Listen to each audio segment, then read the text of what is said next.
right? Okay. And then, all right. Yeah, it looks like a good picture. Yeah. Are we being like choppy or anything? Nope, it's completely fine. Awesome. Okay, so where should we place? You can't unplug it, can you? Yeah, I can. It's charged? Pretty much. It's got plugged in charging. So it's like right now it's 30%. So 30% is what, an hour? I think if we like set it up near an outlet, I mean, yeah, we go just like needed. Okay. Set it up. No problem.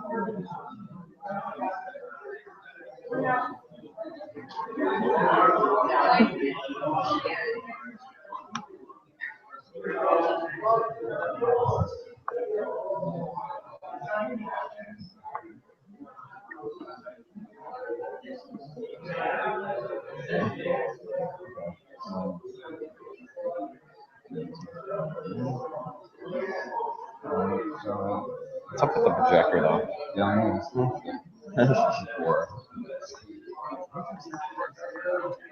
It's down below.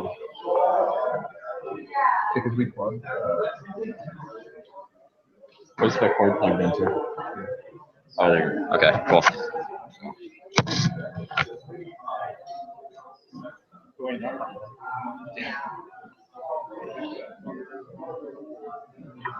Okay, so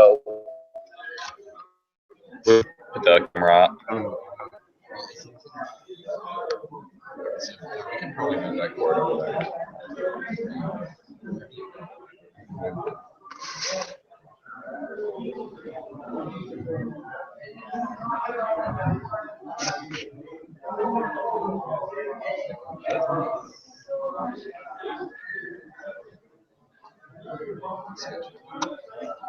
Yeah.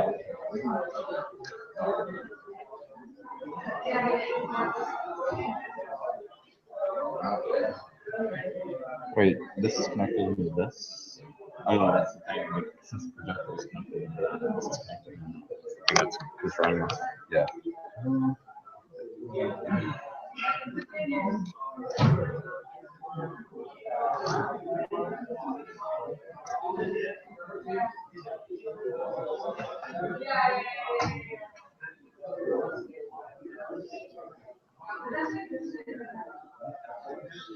So do we just need to, what do we need a view of? The speaker? Yeah. Place like that. Yeah. I mean, you take off Yeah, I'm just gonna.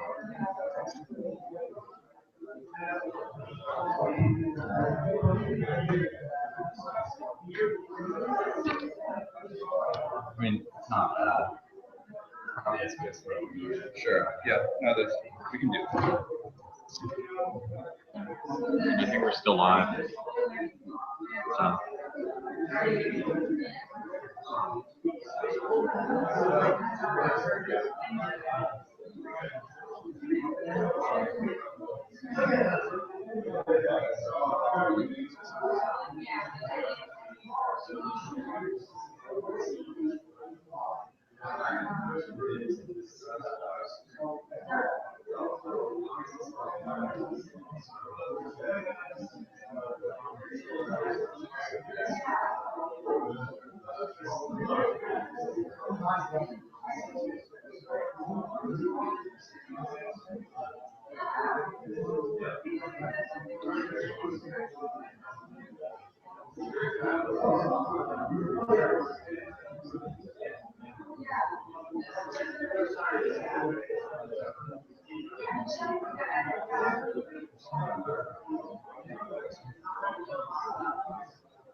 Yeah, so stream's still working, so that's good.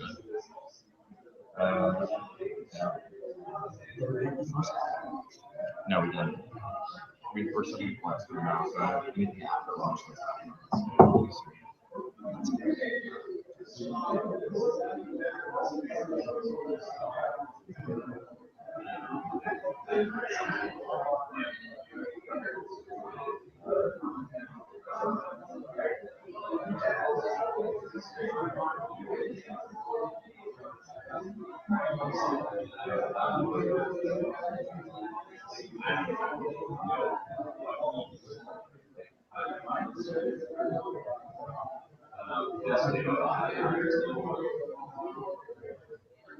This is on Google Plus.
I'd like to make an announcement. If you have, if you've walked in, be sure to stop by the registration desk to get your name account and your name.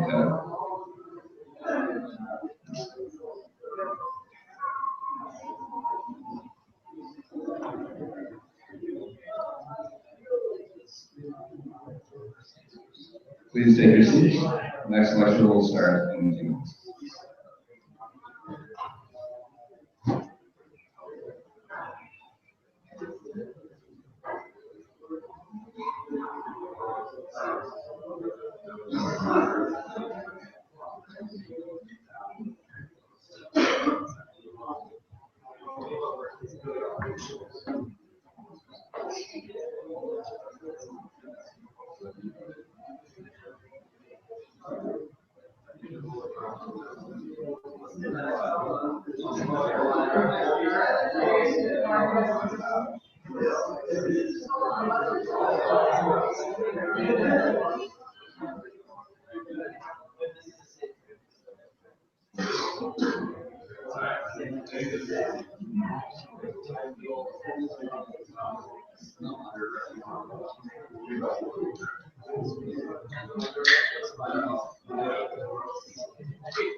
Hi, everyone.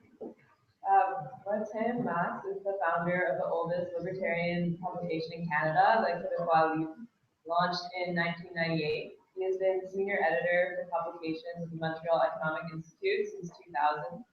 He also worked as policy advisor to Canadian Industry Minister Maxime Bernier in 2006-2007, and is the author of a book on Quebec nationalism published in 1994. The lecture is on the challenge of spreading libertarian ideas in Quebec and Canada. In his presentation, he will discuss the challenges of disseminating libertarian ideas in a province not reputed for being particularly open to them, and where politics has been dominated by the so-called national question. He will explain the historical context that led to the situation after the Quiet Revolution of the 1960s and how things have been slowly evolving over the past 2 decades, mixing his own personal experience with political events and developments in Quebec and Canada.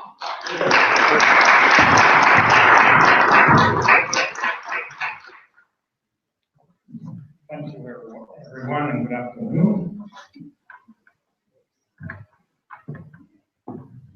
So when we talk about defending libertarian or free market values in Quebec and Canada, there's always a bit of an awkward situation because we're not supposed to be libertarian, right? We're supposed to be in like this kinder, gentler country compared with those nasty capitalist individualists who live south of the border. And in Canada, these are foreign ideas. It's just not part of being Canadian or being Quebecer to be a libertarian. So, how many, just before I continue, how many Americans are there? A couple. Good. How many of you had Quebec history courses? Almost no. Oh, one. Well, I'm sure a couple of them. So, this is really the big mythology, you know, that we're all supposed to believe, including, I guess, Americans probably, many of you probably think, you know, Quebec is this socialist, very, very left-wing place. Many people from outside of Quebec within Canada also see it that way. Is it really the case that this is part of, this is not part of our history, of our identity, that this is foreign to us? And so before I talk about spreading these ideas in Quebec and Canada for the past 2 decades, I just want to go back a little bit into history and talk about these differences between our 2 countries. Of course, you all know that the American Constitution talks about life, liberty, and happiness. And the Indian Constitution talks about peace, order, and good government. So it seems to be, you know, that this is in our DNA to be peaceful, to be orderly, to like our good government, big government.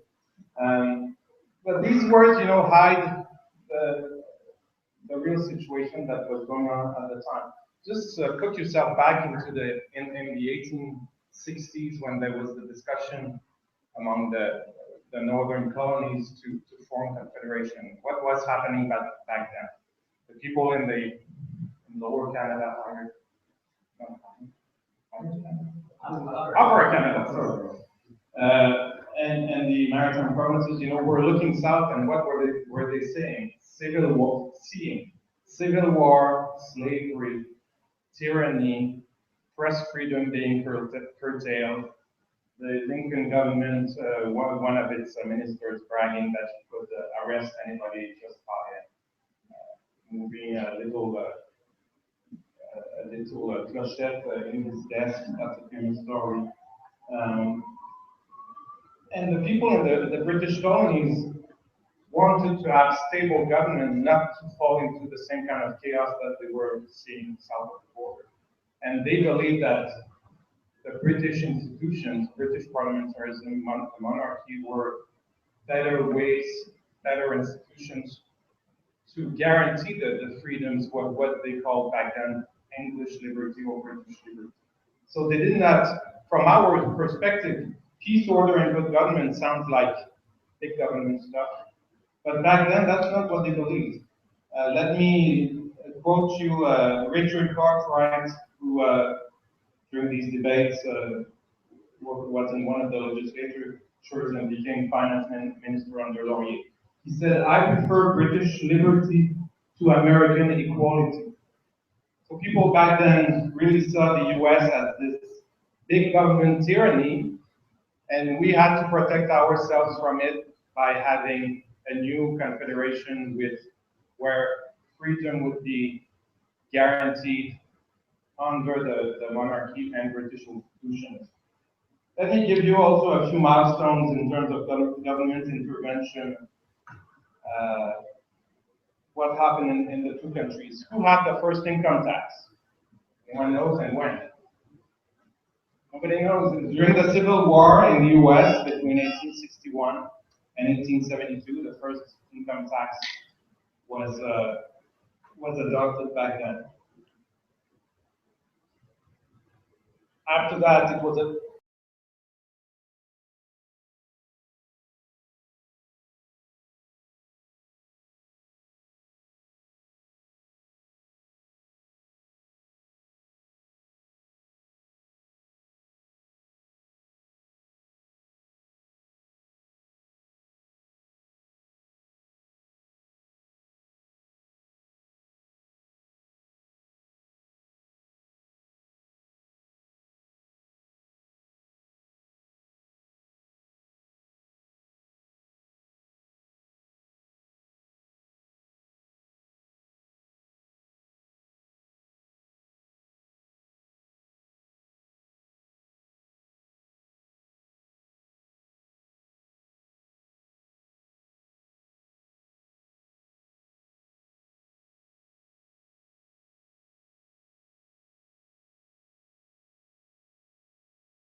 influential classical liberal movement in Quebec, and nobody knows about it today. Everybody has forgotten about it. Like in the US, you have, everybody knows about Jefferson, about all the great names that defended freedom, but we don't have this mythology here, and it's not taught in schools for the reasons I will also explain later. And apart from a few historians who looked at that, it seems like everybody forgot it. But for example, early in the 20th century, the big papers in Quebec, the big mass dailies like La Presse, La Patrie, all had a classical liberal editorial perspective. This was the dominant, there's actually a Quebec historian, Fernand Bois, who wrote a little booklet about the history of ideologies in Quebec. She's an avowed left-winger. She wrote that book to denounce and deplore what she saw in Quebec history, and she said, she writes that Quebec's history was dominated by the liberal ideology until the 1960s. It's totally weird. But again, nobody knows about that. Let me quote you also in terms of government intervention. Robert Armstrong, Structure and Change in Economic History of Quebec. I think he was a McGill professor, by the way. A book from 1984, but you can find that stuff perhaps less clearly, but in most books about Quebec's history. He writes that throughout the first 4 decades of the 20th century, the government of Quebec occupied a unique position among provincial governments in Canada. Provincial government intervention in the regional economy lagged behind all of the other provinces. The Quebec government practiced the strongest of laissez-faire strategies. Very ambiguous. After the war, Quebec continued to spend proportionately more of its revenues on traditional public goods, such as the administration of justice and civil governments, and proportionately less on economic development, education, health services, and social welfare than in the other provinces. So that was after the war. Just to give you an idea of the dominant ideology, Louis-Alexandre Taschereau, who was the liberal premier in the 1930s, he was very much opposed to the New Deal policies and described them as a socialistic venture bordering on communism. So that's how people in Quebec saw the New Deal, the socialist Americans. So all of those who came here today and thought, you know, as an American or English Canadian, you know, I'm in this socialist province, well, think that 80 years ago, people in Quebec thought that you Americans were a bunch of socialists. So that's kind of a funny situation. So that was the situation until 1960. When, of course, the so-called Quiet Revolution happened. It's really the defining moment in Quebec's history, recent history. And the way I see it is, it's a mixture of a changing identity and changing policies, and that's why it became a period that's so influential. Before 1960, Francophone Quebecers saw themselves as French Canadians. So we were defined as, you know, ethnically French, speaking French, and Catholic. That was the basis for our identity. There were French Canadians all over Canada. There are even several, I think a few millions in the US who are descendants from French Canadians who lived here and immigrated there. And so there were French Canadians all across Canada. It was not a question of being Québécois. It was a question of being French Canadian, and you could live anywhere in Canada and be a French Canadian. But the generation that came to power in the 1960s thought that this was a kind of a backward identity. First, they were questioning religion, the role of religion in society. And they thought that having a less interventionist state, having social programs that were handed out by the church, was something for a backward society, a backward country, and the government should take over that.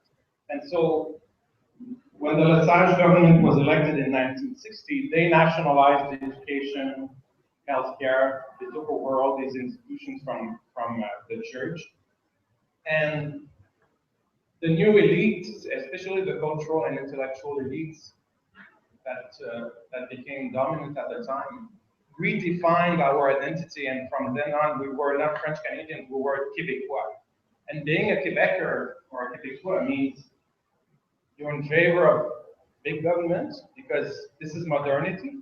This is, you know, the backward way was being under the rule of the church and just being an ethnic group that was kind of marginalized within a bigger country. Now we were the master, as the slogan of the Lesage government was said at the time, Maître chez nous, master of our own house. And we controlled our national government. Everything became national. The Legislative Assembly became the National Assembly. Quebec City became the national capital. Everything became national, and we were a nation. But then, what happens with the French Canadians outside of Quebec? What happens with the English Canadians or Quebecers, or who knows who they are, living within Quebec? So you had to redefine all these relations, and of course, that's when the linguistic tension started.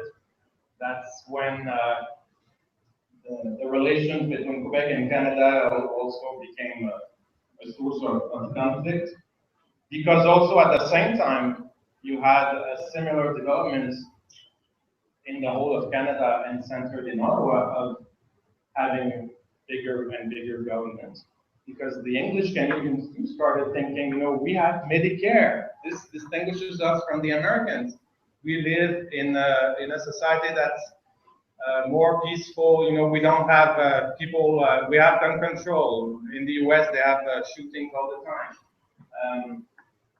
The same type of ideology, although it was not as developed, was being put forward by English Canadian nationalist and socialist elites.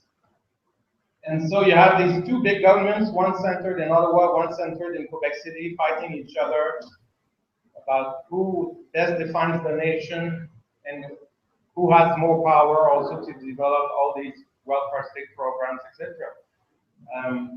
And I think that the Quebec elite succeeded very well in redefining our identity.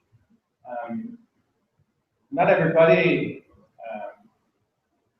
like even to this day, there are lots of people in Quebec who define themselves as French Canadians in the traditional way. But if you look at polls, for example, social evolution, the modern Quebec identity has become more and more prevalent over the years. And at the same time, more and more people thought that Quebec should separate and that we should have a big government. And among the elites, the cultural and intellectual elites, I haven't seen any poll, but I would say over 90% of them believe in that ideology and that way of seeing and defining Quebec.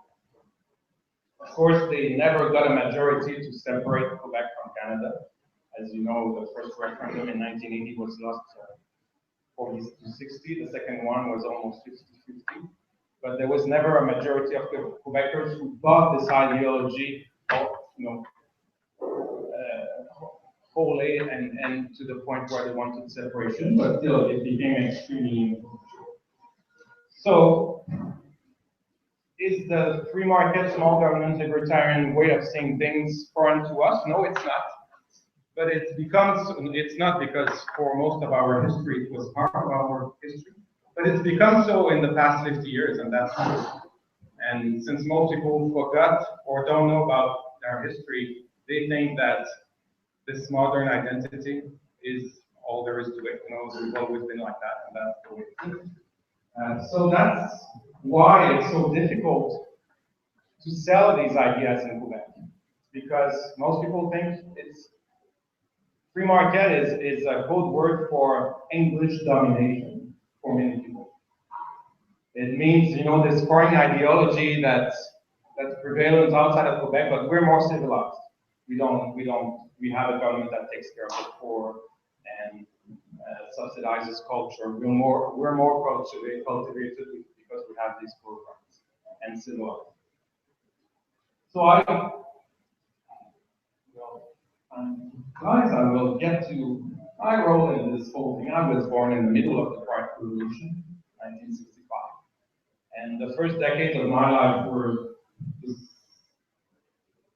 defined by this whole debate. I come from a very nationalist family. My father was a separatist. He was a trade union activist. And in 1980, for example, I was 15 and I would go to high school with my wee macaron. You know, I was in favor of the middle side, of course.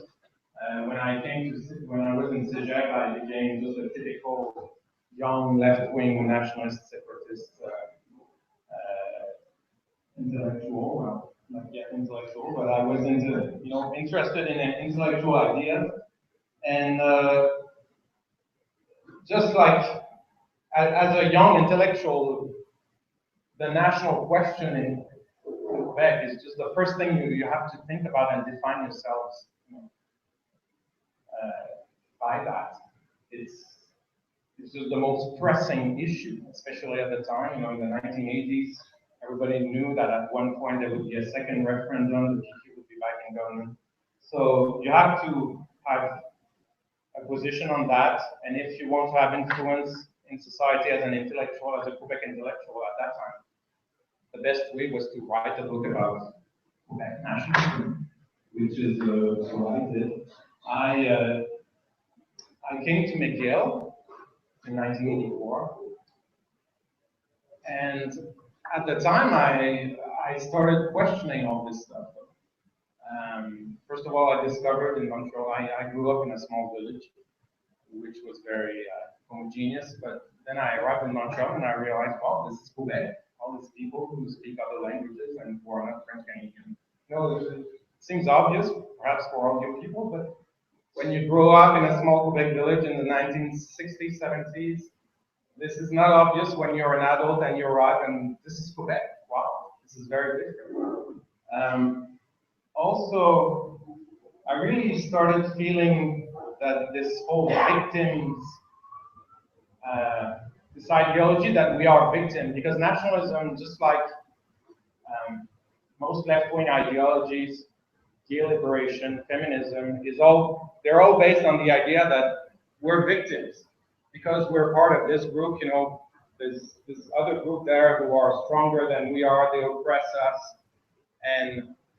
but we're better than them. But they have the power, so we have to, you know, get together. And if we all get together, we're going to be stronger, and we're going to be able to liberate ourselves. The whole nationalist discourse was based on that. I remember being at a meeting. I don't remember if it was a PQ meeting or something when I was about 20, and one speaker after the other was emphasizing how Canada was oppressive, the English were oppressive. We are a nicer society, but we're divided. Let's all get together and we can liberate ourselves because now we're victims. Essentially, they were saying, oh, you know, we're victims, and I'm not a victim. That's nonsense about victims. That should not be the reason why we should separate. We're not victims, we're rich. Everybody can do what they want in Quebec. You know, we're not oppressed by the Anglos. Actually, at that time, the Anglos were starting to be oppressed by the PQ's laws. And I was questioning also, I was at McGill in 1984. I remember in 1985, I wrote an article in the McGill Daily for some kind of gay, I don't remember, there was some day at the time which doesn't exist today anymore, which was like the gay day in the McGill Daily anyway. And I wrote an article saying like, there's no such thing as, first of all, like the gay community. We live in an open society. Gays are not, you know, there are some laws that may need to be changed, but gays are not oppressed. Like, stop with this nonsense and just be yourself. You know, stop talking as if you're just victimized all the time. And I got very, very fed up with this kind of talk. And it's through this anti-collectivist questioning that I slowly became a libertarian. Like, I didn't know anything about libertarian ideas. I just slowly evolved against collectivist ideas through this questioning of nationalism and gay liberation and all these other ideologies that were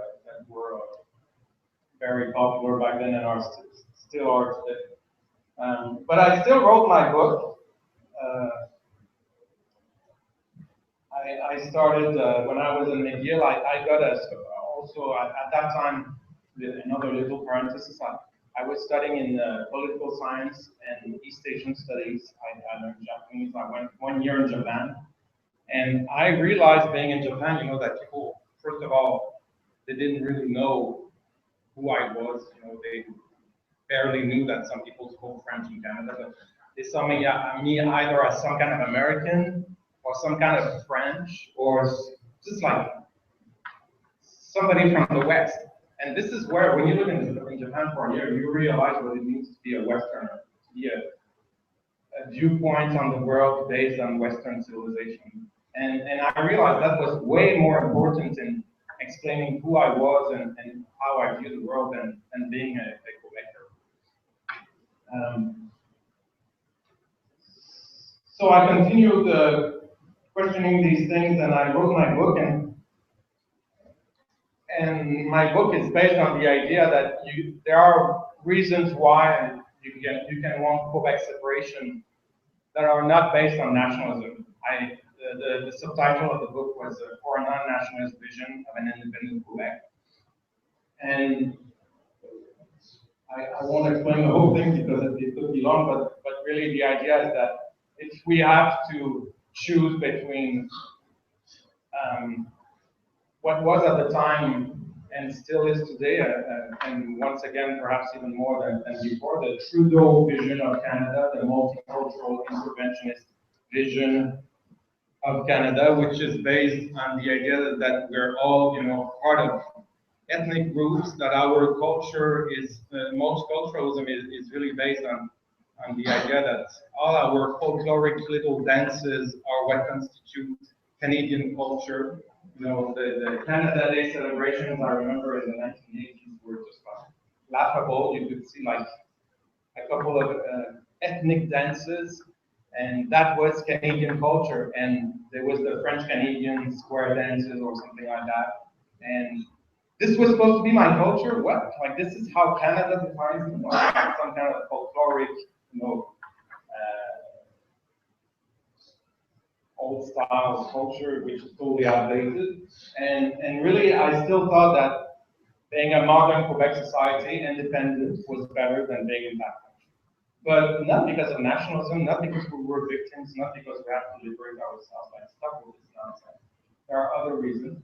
And also, I was slowly becoming economically more in favor of small government and free markets, even though I didn't define myself as libertarian. I didn't know what it meant to be libertarian at the time. I was slowly discovering that. I remember discovering Reason magazine in the early 1990s in some shops in Montreal, and finding for the first time that it was such a thing as a libertarian movement. We were before the internet, don't forget.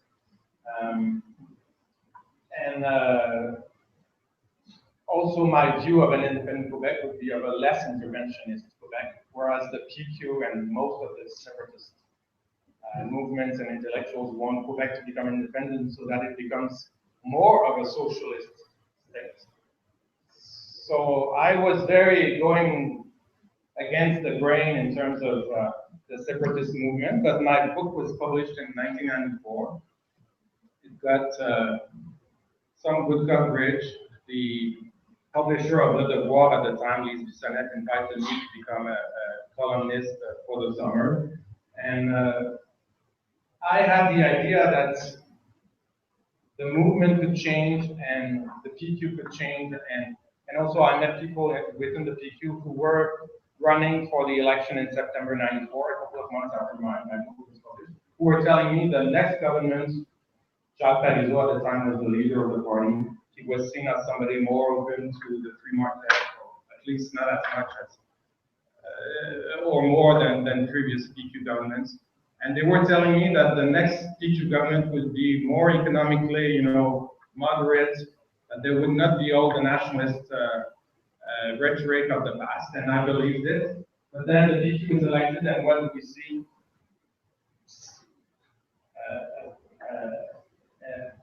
A flood of nationalist rhetoric, of interventionist policies, everything.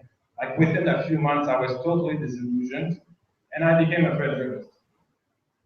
So we're in 1995, and after my stint in Le Devoir, there's a few people who get in touch with me. Among them is Michel Kelly-Gagnon, who was a very young lawyer at the time, and today is my boss at the Montreal Economic Institute. There's Eric Duhem, who today is a radio host in Quebec City, and he's one of the best-known libertarians in Quebec. There's Pierre Desrochers, who is a professor at the University of Toronto, whom I'm sure many of you have heard. And there's Pierre Lemieux, who was the oldest of the group. All the others, we were still in our 20s, but Pierre was already in his late 40s, I think, and is really the precursor of the movement. He was more or less the only one in the 1980s defending these ideas. And we meet in January of 1995, and we are, like the five of us, don't know anybody else who is libertarian in Quebec. It's as simple as that. I think this is where the modern libertarian movement started in Quebec. There were libertarians actually at McGill in the 1970s, a group of objectivists, but nothing ever came out of there. people who were there in 1995 started various things and had an influence.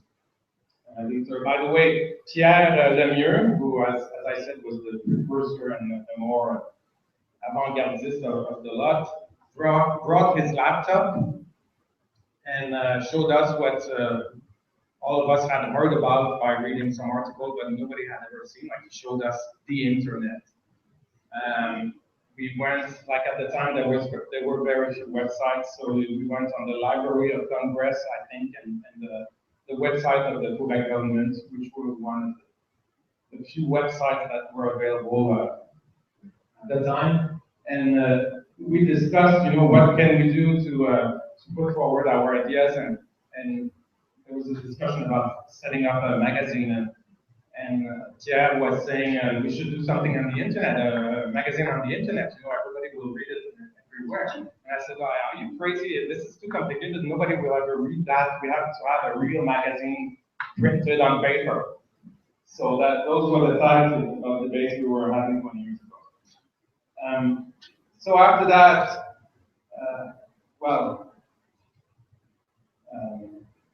I got involved in 3 different ways. Following this meeting, various things happened. I actually founded the magazine, the webzine, 3 years later, in 1998.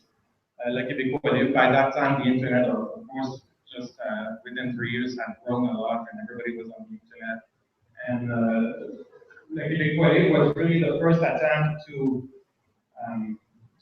make these ideas easily available to Quebecers by talking about Quebec issues from a libertarian perspective. And we grew quite quickly because within a few years there were French correspondents from France, from Switzerland, from Belgium.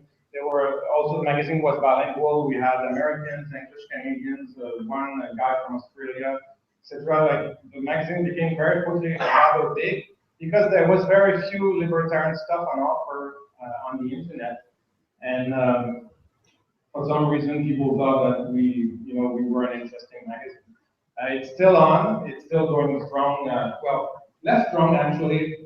18 years later, I don't have much time to take care of it, but I have a few friends who still write for it. Although now the French have done, because they all have their magazines. Almost everybody has got something else. But the magazine was really influential in terms of introducing these ideas to a whole new generation of Quebecers. 20 years ago, I think we were a handful of people simply knowing the word libertarian. And I spent years trying to, for example, react to newspapers where we were defined as libertaire, which means left libertarian, like those real anarchists, left-wing anarchists. Whereas in French, there was no way of saying libertarien, so some people invented the word, but just the confusion about the words, about the meaning of the ideas went on for years. But I think 20 years later, it's we've gone to a level where most people who follow politics, who follow ideas, know what it means. 2 weeks ago, there was an article in La Presse about Éric Duhaime, that guy who now hosts a radio show in Quebec City, and he was defined as a libertarien, just matter-of-factly within the article. The same weekend, Pierre Calpelado, the leader of the Parti Québécois, accused the Liberal government of being a libertarian government, which is laughable, of course, because there's nothing libertarian about it. They're just trying to control the growth of governments. But still, like, you can accuse a government of being libertarian now. So everybody, presumably, everybody knows what it means to be libertarian. You just want to get rid of government. So I think we've succeeded in doing that. And I keep meeting people who tell me, oh wow, I discovered libertarian ideas 15 years ago when chancing upon one of your articles or others in the paper. Another of my implications is with the Montreal Economic Institute. I have colleagues here who are there. The institute was founded by Pierre Lemieux again in 1989, when he came back from France, where there was a Institut Économique de Paris, so he wanted to create the same thing here. But actually, for 10 years, the institute never raised any money, so it was just a bunch of professors talking about free market ideas and not doing much. But then Michel Gelin was hired as the new director, and he started raising money, and it went from $15,000 in the first year to 2.3, I think, something like that, $1 million today with close to 15 employees. So we've grown a lot. And even though the institute is not a libertarian institute, if you read our stuff, it's just like mainstream free market ideas applied to public policy. We try to stay within the window of what's reasonable, within, like, always the most free market way of saying stuff that will be perceived as still as reasonable within the context of the policy debates. And I think we've had a huge influence on healthcare, on all kinds of issues. The stuff that is being discussed today and that is being accepted as legitimate, the positions accepted as legitimate, have evolved really a lot compared to 15 years ago when we started. So this is some people might think, you know, this is some kind of wishy-washy way of putting forward ideas. Why don't you do it, you know, the more radical way by pushing libertarian ideas? Well, if we did, we would be like Liberty.me, which means no money, very little infrastructure or anything, just a website, whereas the Montreal Economic Institute is, because it's more mainstream, you know, has a lot of influence. And I think it's important to influence policy debates directly in this way. My third implication is in politics. When I became a federalist in 1995, I joined the Reform Party. At the time, the Reform Party was the most libertarian big organization in Canada. They had a really hardcore, I invite you to read their policy, their program from the time. They basically wanted to privatize everything in Ottawa and get rid of everything. And to me, that was, first of all, it was libertarian, and it was a way to solve the national question also. If we can have independence, and the 1995 referendum settled that for a second time, then we should have less interventionism in Ottawa and more autonomous provinces, and that's what the Reform Party promised. It didn't work out. President Heine never learned French. There were all kinds of problems with the party, but I met a young Reform MP called Stephen Harper. Stephen Harper actually liked Le Québécois at the time. When he left the Reform Party, he went to work at the National Citizens Coalition, whose motto was more freedom through less government. He wanted my magazine to become like the Quebec branch of the NCC. So this guy like sounded like a real libertarian. And I worked for his election as leader of the Canadian Alliance in 2001. But then in the following months and years before they were elected, I was very disappointed. I realized that the people around him and himself were willing to make all the compromises possible just to be in power and stay in power. And that's actually what happened. I think after 10 years in power, there's not much, you know, in terms of smaller government. They of course had lots of good policies, and they did not grow government that much, but still. The other thing was, even though I didn't like the Harper government, one person who was working as vice president of the Montreal Economic Institute in 2005 was Maxime Bernier. So he was one of my colleagues, and he ran in that election and became industry minister in the first Harper government.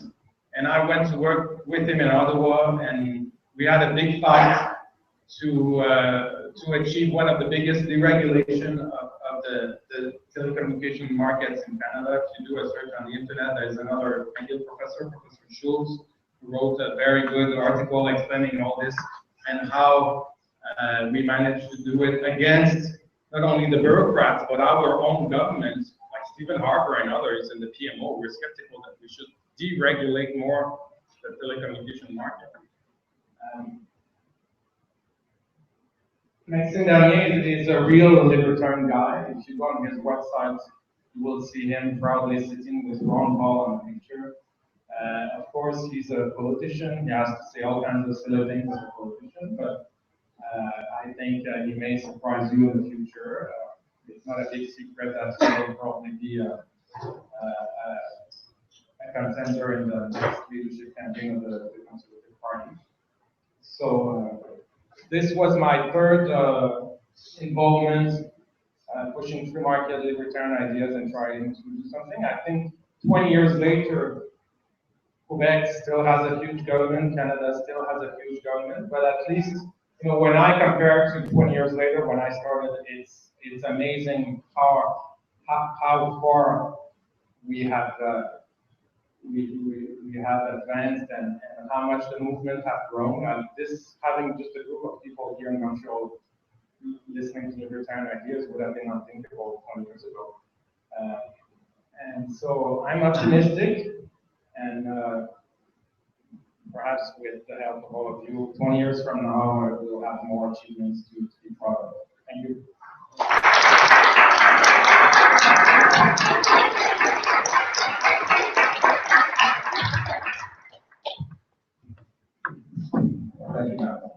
So I'd like to basically describe what's going to happen now.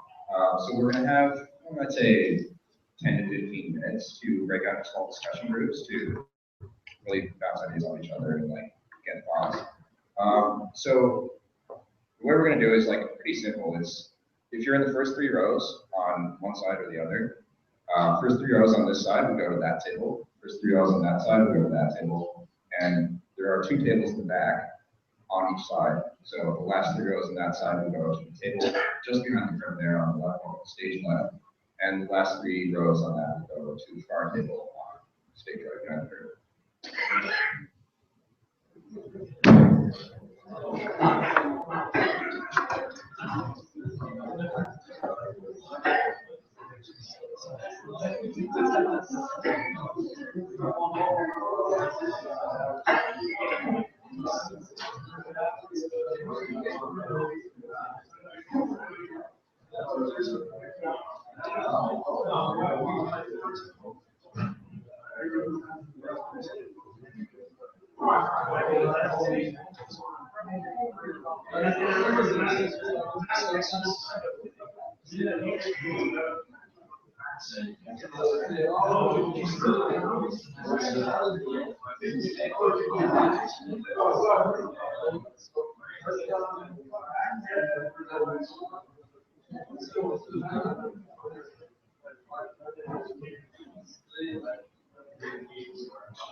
So like she's been coming in and out of this week, so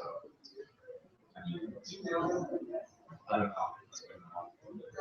She just wanted to be screened in, and I guess some other